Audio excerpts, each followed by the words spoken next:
August 27th, 1933, East Prussia.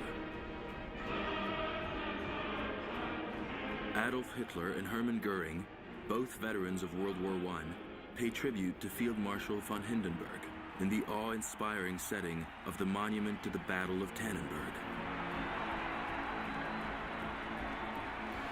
Hitler declares, "Tannenberg is a symbol. It was here, in 1914, that Germany's destiny was determined." For Hindenburg, 20 years earlier, the Battle of Tannenberg had been the defining event of his life and of the First World War.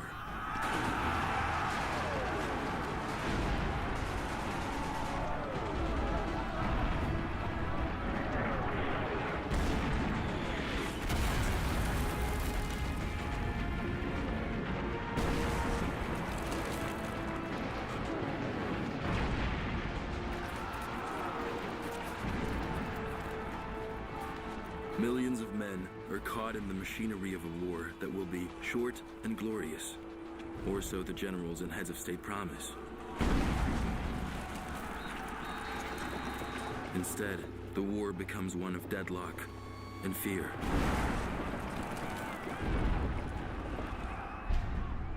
Fear on the home front. As the Germans advance on Paris, there's a run on the banks to empty personal accounts. Many flee, storming train stations. But the Ferrari family remains home in L'Étang-la-Ville, near Paris. The first images of daily life in the war's early weeks. The grandfather gives a military salute. He is confident in the French army.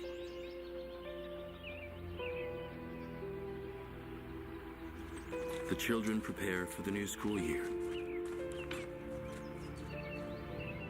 A directive from the French Ministry of Education, dated August 7, 1914, states, "Lessons must cover the causes of the war, the unwarranted aggression that provoked it, and how France, eternal champion of progress and law, was forced to again rise up with its valiant allies to repel a barbarian attack."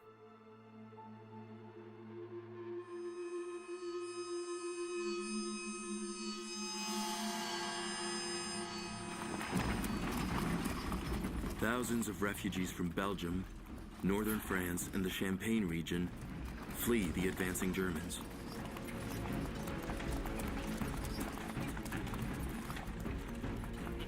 The war forces families from their homes, from their lives.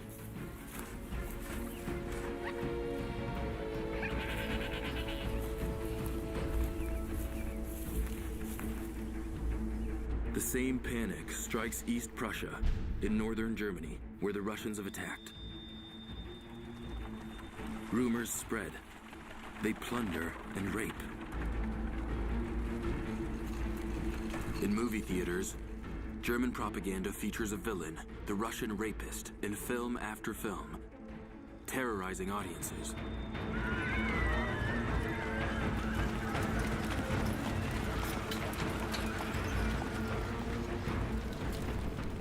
But the Russian advance is orderly.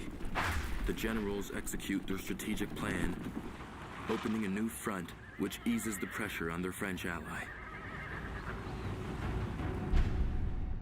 The Russian steamroller, as it is called, made up of two imperial armies totaling 400,000 men, threatens Berlin. Russian soldiers, oppressed by Tsarism and religion, sing farewell to their country.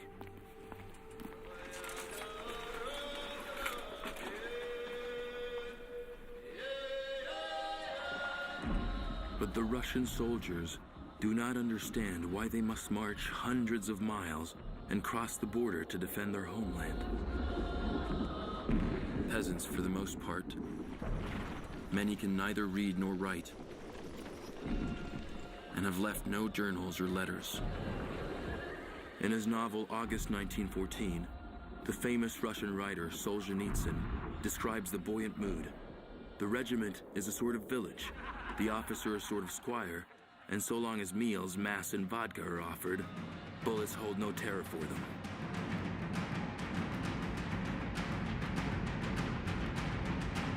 On August 20th, 1914, the Russian army advances through East Prussia, seemingly invincible.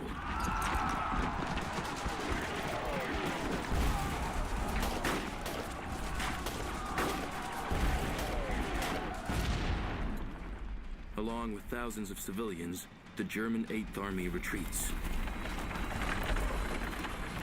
General von Hindenburg, 67, takes over command.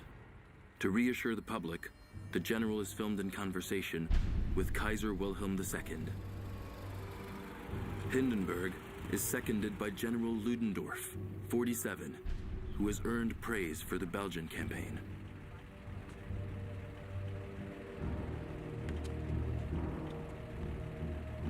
Hindenburg and Ludendorff appear unconcerned. They make a formidable team. As Hindenburg puts it, it is a happy marriage.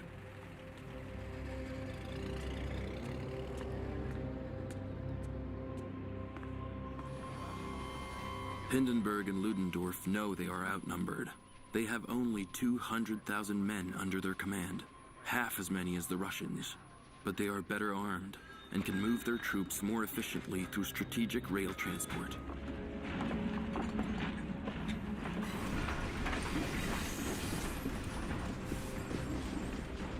Morale among the troops is high. Many of them come from East Prussia. They are defending their homeland.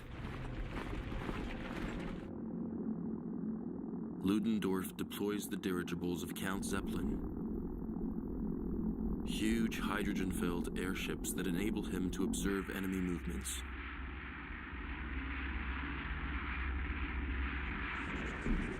The Germans are able to transmit vital information. The two Russian armies are too far apart to come to each other's aid. The time is right for a German attack, starting with General Samsonov's army, which is nearing Tannenberg.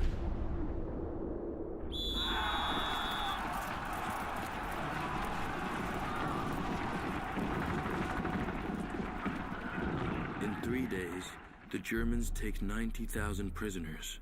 30,000 Russians are killed or wounded. General Samsonov tells his officers, "The Tsar trusted me. How can I face him after such a disaster?" And he puts a bullet through his head.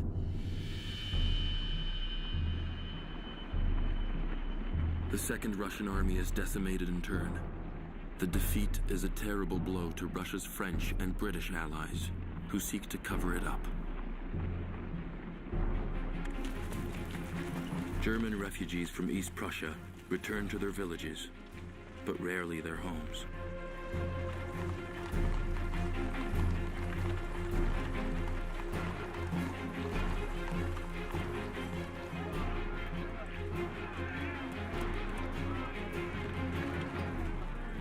Their fate has shaken the nation's morale. To boost spirits, the Germans film the surviving troops, who receive triple rations. 10,000 of their fellow comrades have fallen in battle.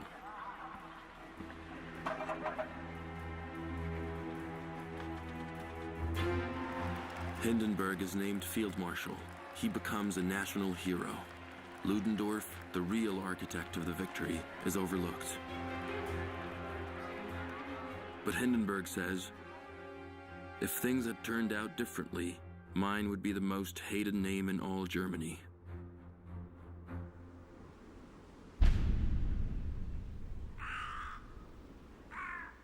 At Russian headquarters, Tsar Nicholas II, in his special train, sitting camouflaged in a birch forest, meets his uncle, the commander-in-chief of his armies, Grand Duke Nicholas.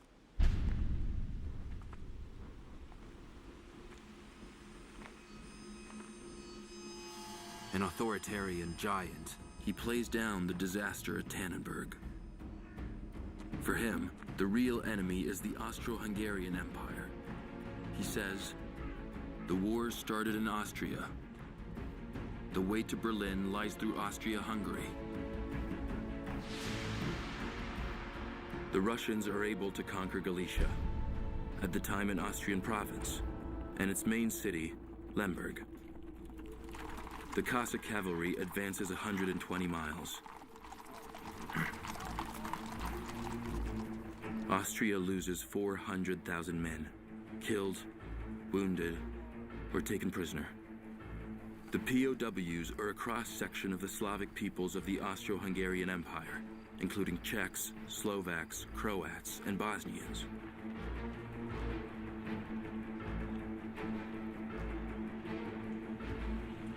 A Russian propaganda film shows an Austro-Hungarian prisoner fraternizing with a Russian soldier, two Slavs in opposing uniforms.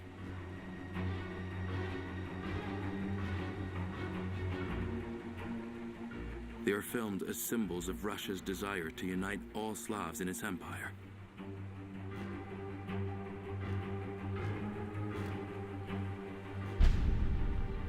Nicholas II's smile of satisfaction after this initial victory against the Austrians masks the loss of 200,000 Russian soldiers in 3 weeks of war.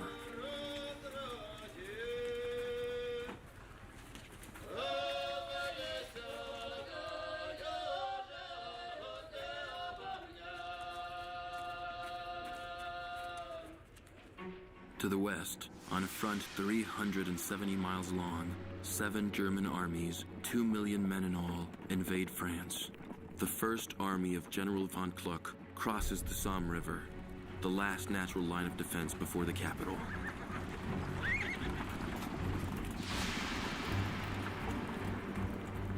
The German officers rally their troops, saying, "Victory is close. The triumphant entry into Paris awaits you." The German infantrymen have marched 250 miles since the heavy fighting in Belgium of early August 1914.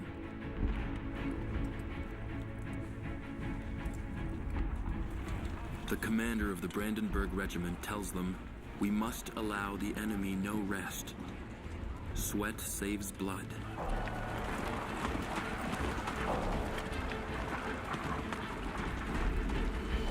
Even as they retreat, the French continue the fight.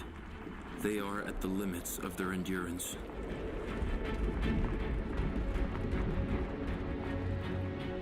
The heat is unbearable. It is the hottest summer of the century. Few men have washed or taken off their boots for a month.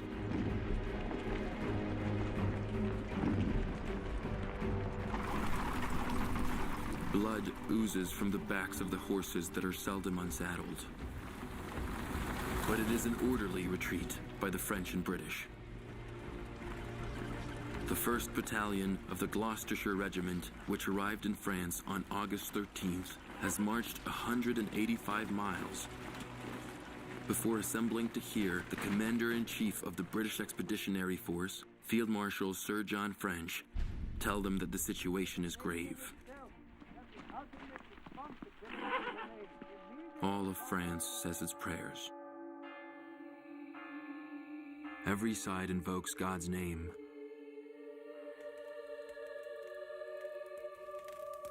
May God protect France. Will France's colonial troops save the country? Ever since they landed in the south of France, the African troops have been marching northward. Many prefer to go barefoot, rather than wear their heavy army boots. Before their arrival, a French senator says with concern, neither the climate nor the food of France is suited to them. A general reassures him they are disciplined, strong, and devoted to their leaders.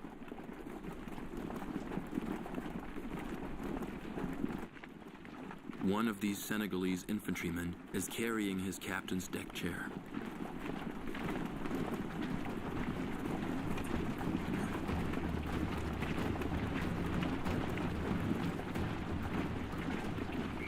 All around Paris, the defense forces organize, using any and every means.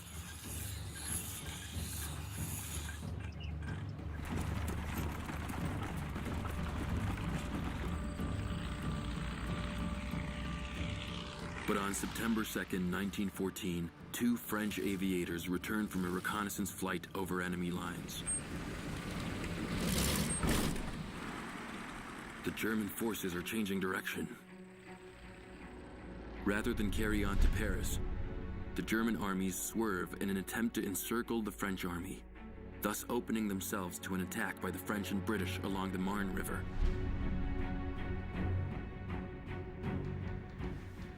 The commander of the forces defending Paris, General Gallieni, orders the swift transport of 6,000 men to the Marne in Parisian taxicabs.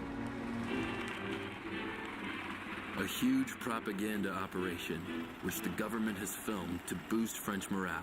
The Marne River taxis are hailed as the saviors of Paris, though their contribution to the battle is minimal.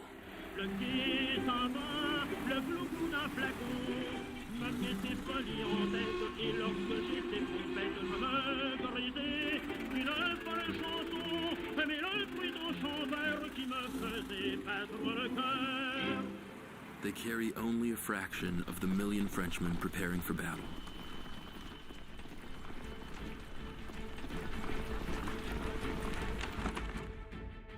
The French commander-in-chief is General Joffre, age 62. On September 6, 1914, he has his officers read the day's orders to his soldiers advancing to the front.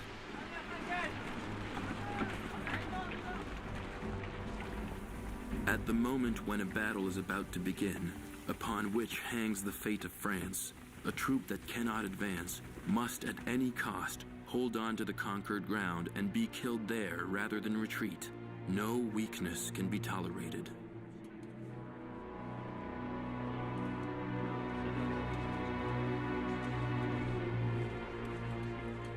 The soldiers are afraid. They know that court-martials await those who waver. If they retreat, they will be executed by their own. If they advance, they will be killed by the enemy. Among them is one of France's greatest poets, Charles Péguy. The 41-year-old lieutenant is killed by a bullet to his forehead.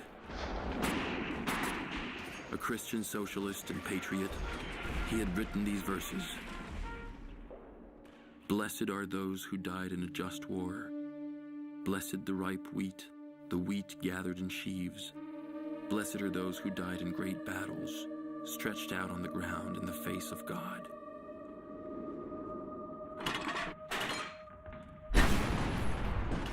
French artillery units proved to be extremely effective, thanks to the 75mm cannon, which can fire 20 rounds a minute.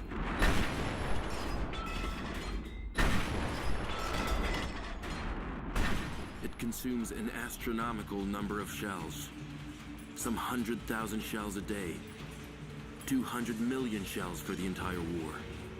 They are manufactured by women who work in miserable conditions.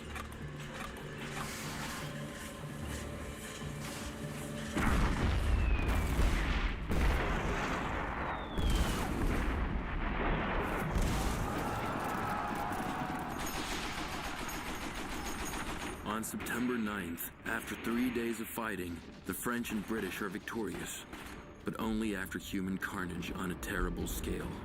The French historian Marc Bloch, a sergeant at the time, writes, "A severed leg lies on the ground, almost ridiculous in its horror. A revolting stench turns the stomach." The fighting has left 200,000 dead or wounded on the French side, and just as many Germans. Young women from comfortable families sign up as nurses. Known as angels of mercy, they are wrested from a sheltered adolescence and must learn to endure the terrible screams of mutilated young men and the constant, unbearable odor of blood, ether, and gangrene.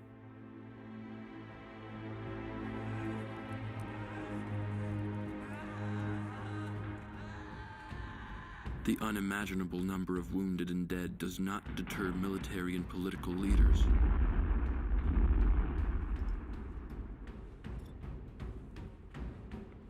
General Joffre decorating colonial troops proclaims, "As their cruel but glorious losses testify, the native infantrymen have admirably carried out their duty."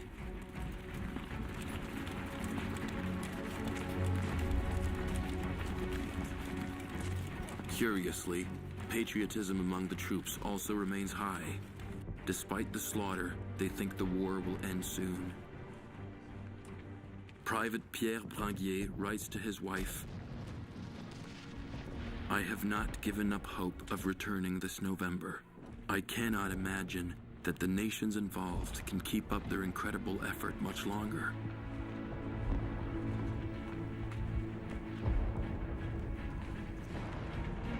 The French have taken 25,000 German prisoners, and like all the belligerents, filmed them as a tangible sign of victory.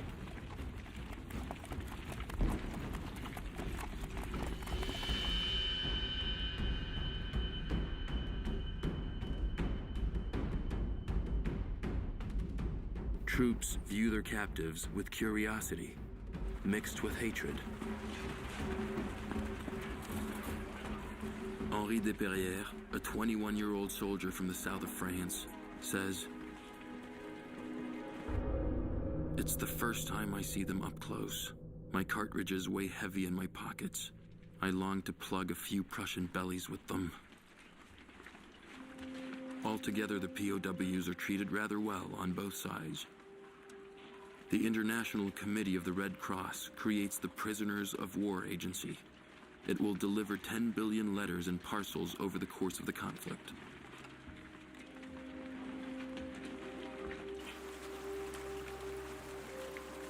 The French are permitted a brief period of rest.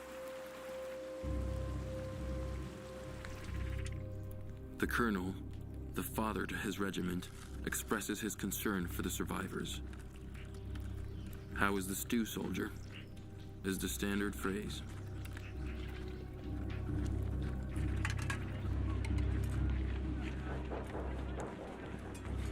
They have saved Paris. But a young cavalry officer, René Chambre, writes, "The Battle of the Marne. We won the battle and lost the victory." The French and the British allow the Germans to flee towards the north of France in a series of outflanking maneuvers known as the Race to the Sea. During those 3 months of battle, other German units complete their conquest of Belgium.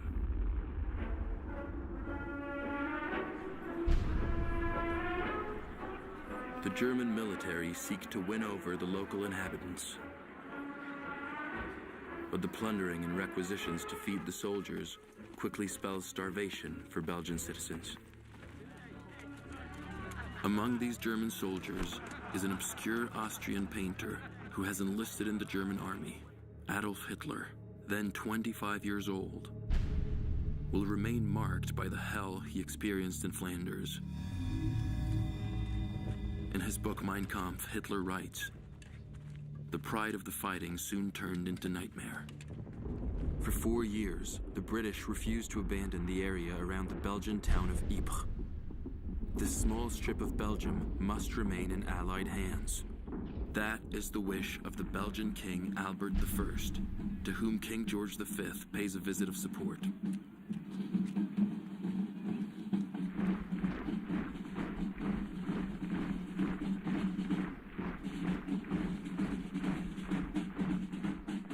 A Belgian military doctor, Major Max Deauville, says, "Holding our position is God's command, even if death awaits us all."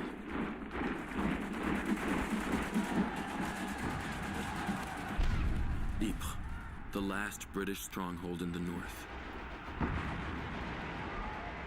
Ypres, which will become the tomb of thousands of Canadians in the Battle of Passchendaele.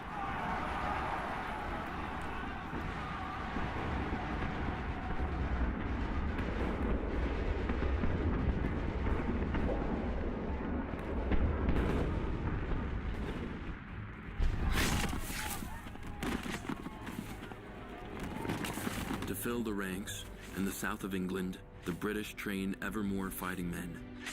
Canadians, English and French-speaking, all volunteers, all wearing the same uniform, and all subjects of His Majesty. With his piercing blue eyes, King George V inspects the troops.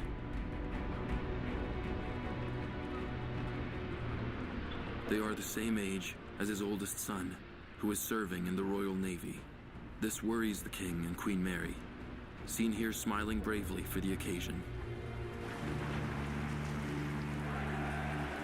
After disembarking in the ports of France, the Canadians march to the front. Are they ready to wage war?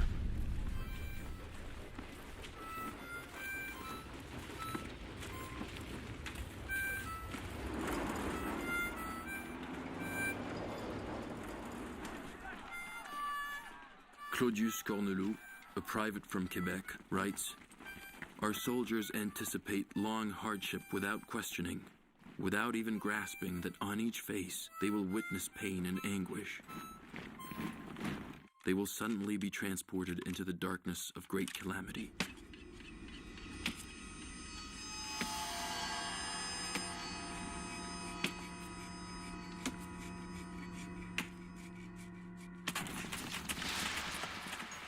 In October, the Germans, determined to hold on to the regions they have conquered, begin to dig, or force civilians to dig for them, a veritable network of fortifications in the oozing clay of Flanders.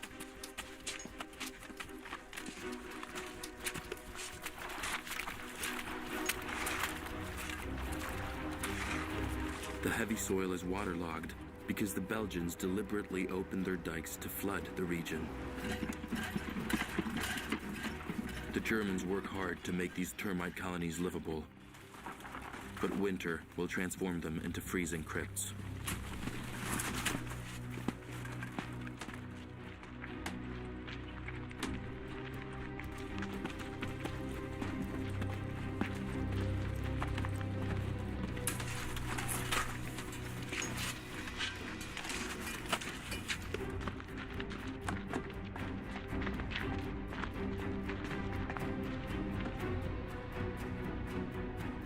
Across from them, the British dig in too. They prepare to hold the front in Flanders, which is now at a stalemate. A war of movement is replaced by a war of position.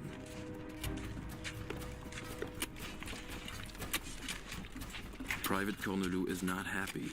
He says, "What's the point of having trained to sprint across fields when what they want is miners?"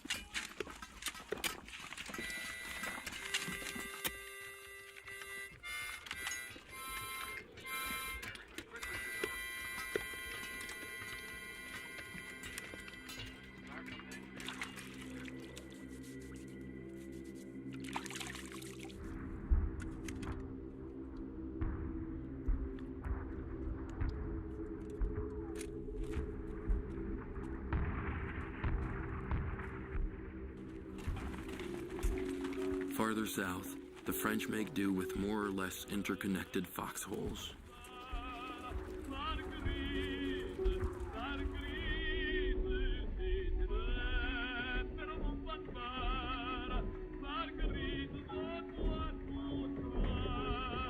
The French High Command refuses to condone the troops installing themselves in trenches organized for defense. The soldiers know that their officers think only of attack. The Germans must be driven out of the French provinces they occupy, behind what is now a line of trenches 435 miles long that stretches from the North Sea to the Swiss border. The French observe the enemy trenches by means of devices that sometimes prove perilous for the brave artillery spotters.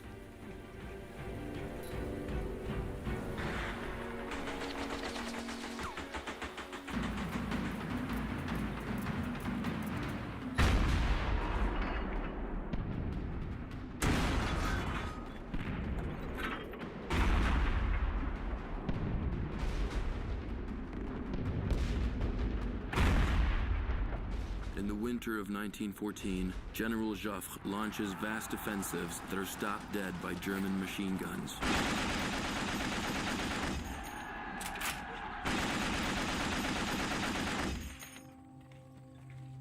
offensives that are meant to take pressure off the Russian front, but leave 100,000 men dead or wounded.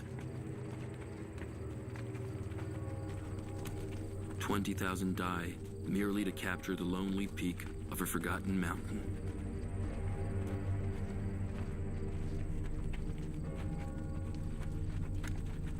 Already, there are so many widows.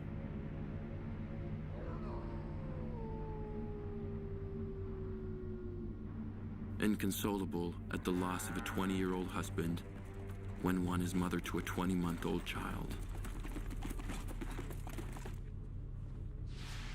On All Saints' Day, Pope Benedict XV addresses the world. He says, "This war is the suicide of Europe. There appears no limit to the destruction and carnage. Day after day, fresh blood is spilled on the earth. In view of this senseless crime, I repeat unto you, peace on earth to men of goodwill." Will the Pope's words be heard? There are moments of spontaneous fraternization on the front, as these rare images show. All these men risk being shot for treason. No one knows what became of them, and their celebrations were quickly stifled.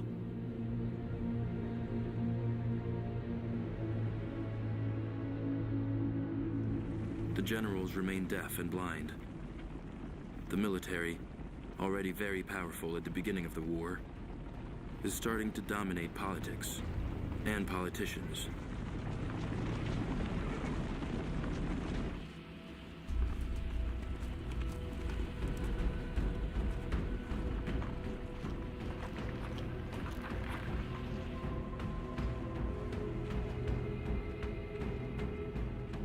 Despite the hundreds of thousands of dead and wounded, the conflict spreads.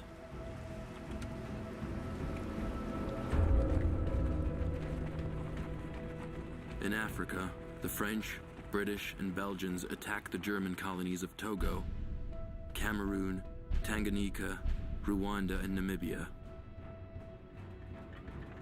Their goal? Enlarge their colonial empires and obtain the raw materials needed for the war industry.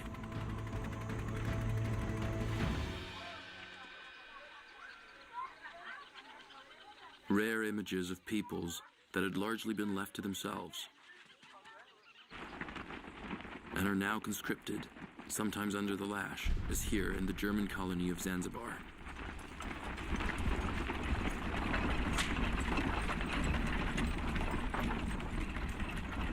Many Africans are lured by the soldiers' proud uniform and good pay. These troops will fight with loyalty and courage in the unspeakable conditions that all combatants face.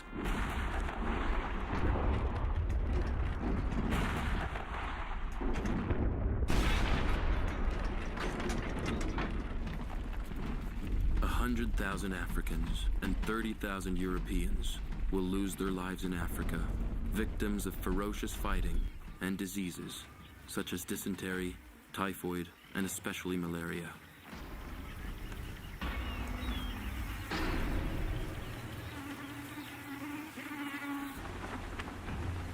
In Asia, to honor its treaty of alliance with Great Britain, Japan has fought the war against Germany from the beginning.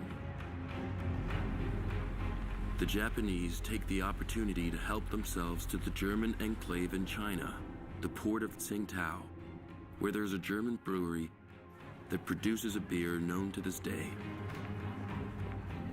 Japan, on the rise economically and militarily, demonstrates its superiority by shelling for 7 straight days the German defenses, which collapse.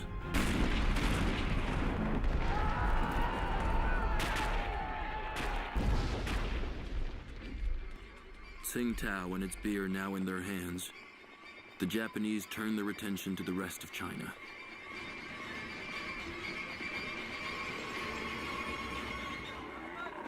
While in Europe the fighting bogs down, the conflict spreads to the Middle East.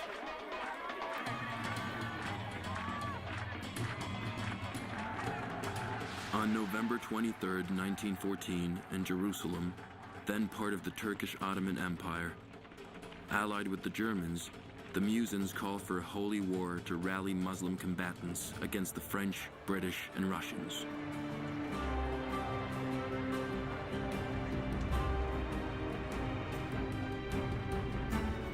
The Ottoman Empire occupies a strategic position.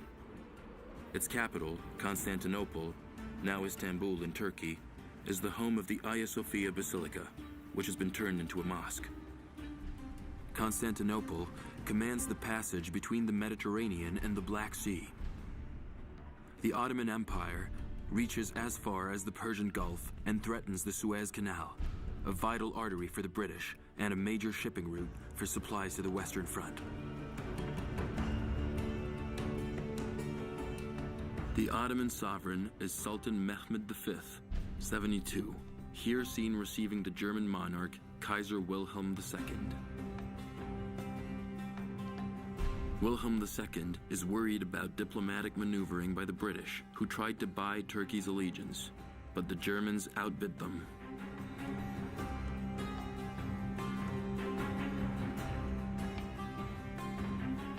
The Sultan is a ruler in name only. Real power lies with a nationalist organization, the Young Turks. Its leader, Enver Pasha, 33, is the country's strongman. Educated in Germany, Enver Pasha leads an army of 1 million men, trained and supervised by Germans. The Germans are counting on Enver Pasha's armies to provide relief in the fight against Russia. Enver Pasha decides to attack Russia, Turkey's hereditary enemy, in the Caucasus, the border region inhabited by Muslims. The Ottomans hope these Muslims will rise up against the Tsar if a holy war is declared.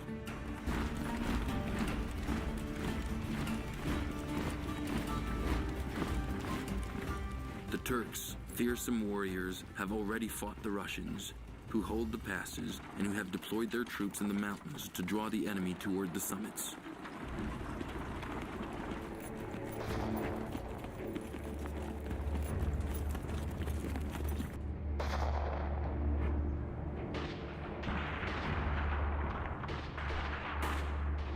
During a previous war against the Turks, a Russian general said, "The Caucasus is a fortress, and only a madman would attempt to scale it."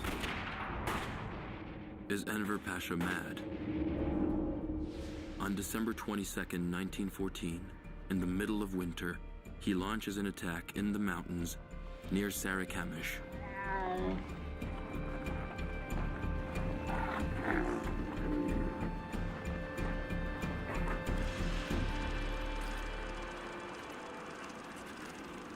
The attack fails. Defeated, the 70,000 soldiers of the Turkish Third Army die of the cold or are finished off as they retreat. Not a single Muslim, either in Russia or among its allies, rose up for the Holy War.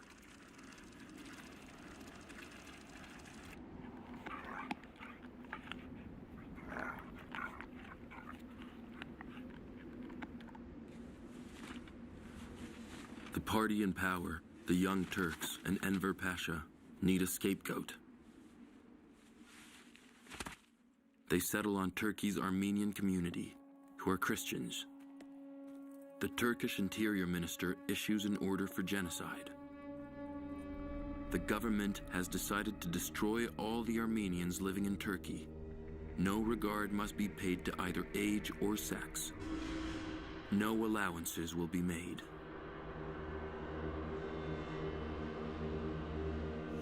The Turks hang the intellectuals and community leaders and appropriate their possessions.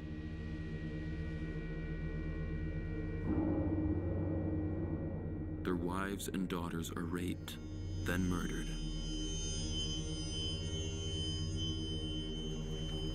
The Armenians who survived the first massacres are herded by the Turks to camps in the Syrian desert, hundreds of miles away. Exhausted, beaten, denied food and water, they die along the way.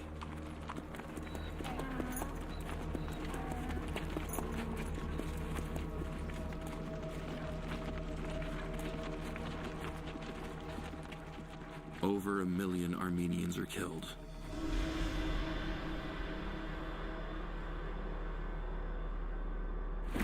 For the Turks, the war goes on.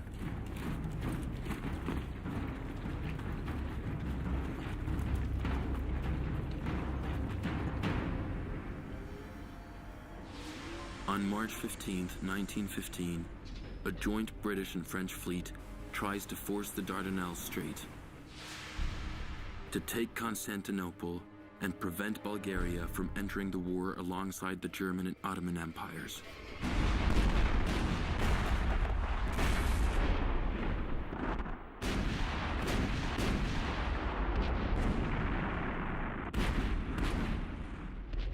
The Turks have powerful cannons and underwater minefields. They sink 3 battleships and damage 7 others. Out of a fleet of 18, 10 British and French warships are out of action.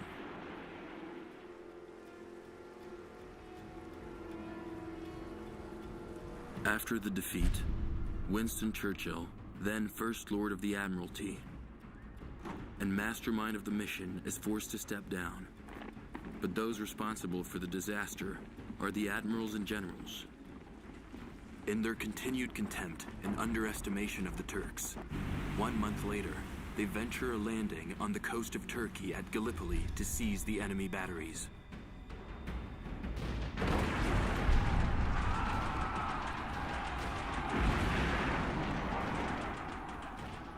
On April 25, 1915, the Anzacs, the Australian and New Zealand forces, together with British and French contingents, are dropped on the narrow beaches.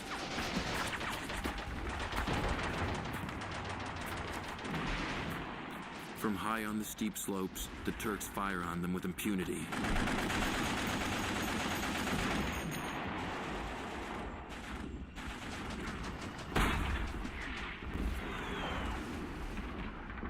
The Turks are well armed, well equipped, and well commanded by officers such as Mustafa Kemal, the future leader and modernizer of Turkey.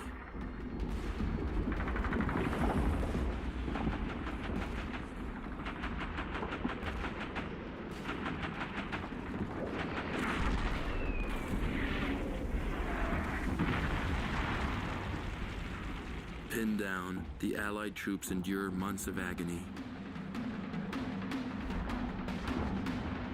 Ellis Ashmead Bartlett, the British war correspondent for the London Daily Telegraph, writes, "It is the most ghastly military fiasco in our history. The generals had no maps and a vague idea of the nature of the ground in their front, and no adequate steps were taken to keep the troops supplied. The Australian volunteers have nothing to drink under a beating sun."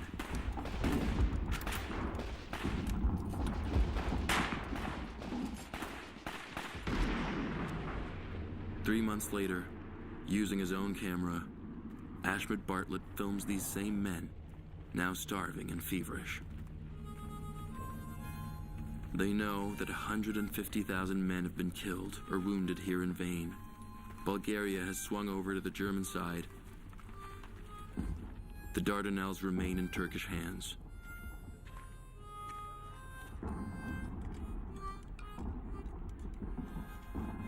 The Daily Telegraph's correspondent directly addresses Herbert Asquith, the British Prime Minister, causing a scandal.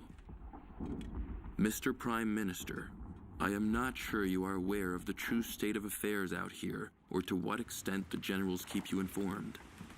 Here in Gallipoli, we are dissipating a large portion of the Empire's fortune, and have not yet gained a single acre of ground of any strategic value. This futile expedition may ruin our prospects of wearing down Germany's colossal military power." Germany's power, embodied by the victor of East Prussia, Marshal von Hindenburg, nonetheless has its limits. The toll of German dead and wounded is turning public opinion against the war. In April, in The Hague in the Netherlands, which remains neutral, the Women's Congress for Peace demands an immediate end to hostilities. But just the opposite happens. The conflict expands again. Italy enters the war on May 23, 1915. A neutral power in the early months of the war, it was, nonetheless, allied with Germany. Britain and France promised to return to Italy the cities of Trento and Trieste, which are still in Austrian territory. Italy changes sides. A patriotic, anti-Austrian fervor sweeps Italy, fed by the grandiloquent verses of the nationalist poet Gabriele D'Annunzio. You are the raging sparks of the sacred blaze. May all voices be a single flaming cry. Italia, Italia.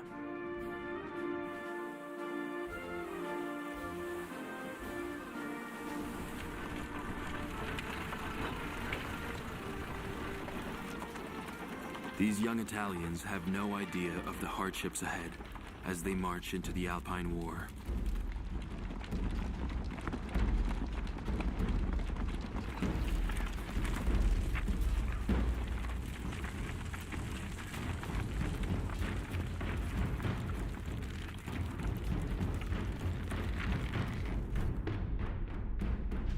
In France, the front is deadlocked in the trenches, though punctuated by attacks as deadly as they are futile.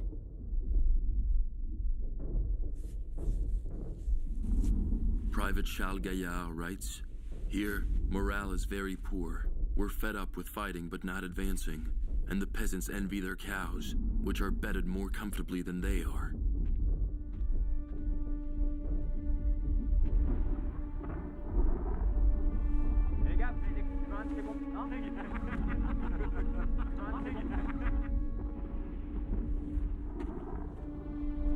The enemy is on the other side of a sea of barbed wire, which stretches to infinity.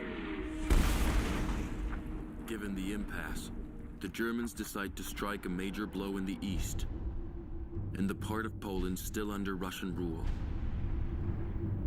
Certain of his success, the new German commander-in-chief, General von Falkenhayn, authorizes 33-year-old American journalist Wilbur Durborough and his crew to follow the German army for 6 months. They travel in an American luxury convertible, a Stutz, led by a German military guide.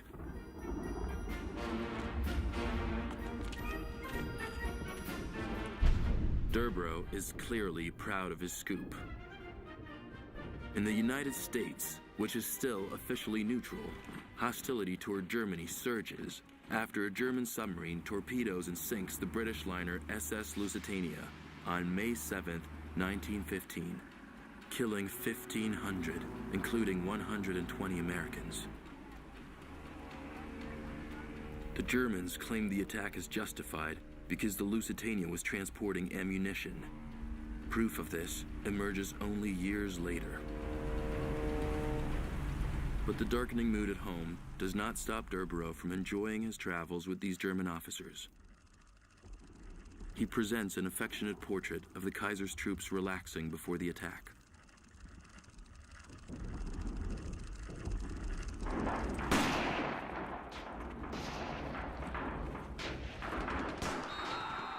After the German victory in Poland, Durborough films thousands of Russian prisoners. And in this shot of a captured Russian field kitchen, he shows Germans who seem to like Russian food.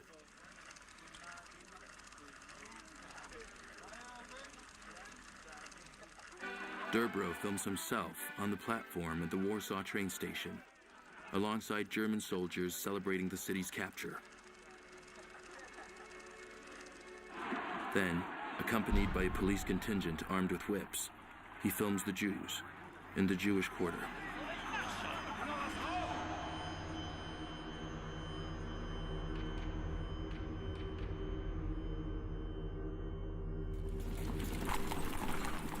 And the German army's victory march into Warsaw on August 4th, 1915.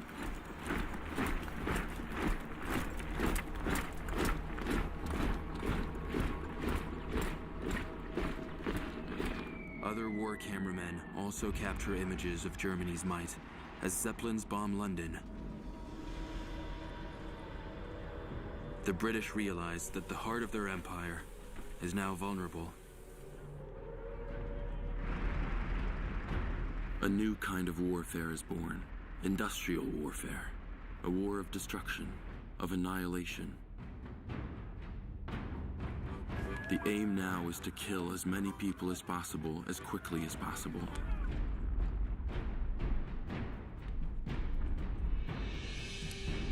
Assembly lines turn out a flood of even deadlier inventions.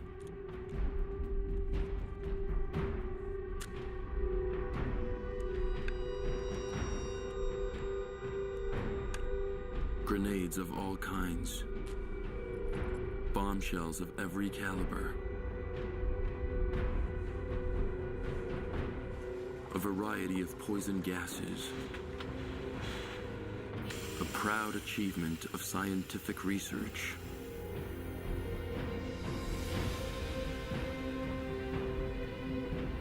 How will mankind endure this voyage to the heart of darkness, to the farthest reaches of hell?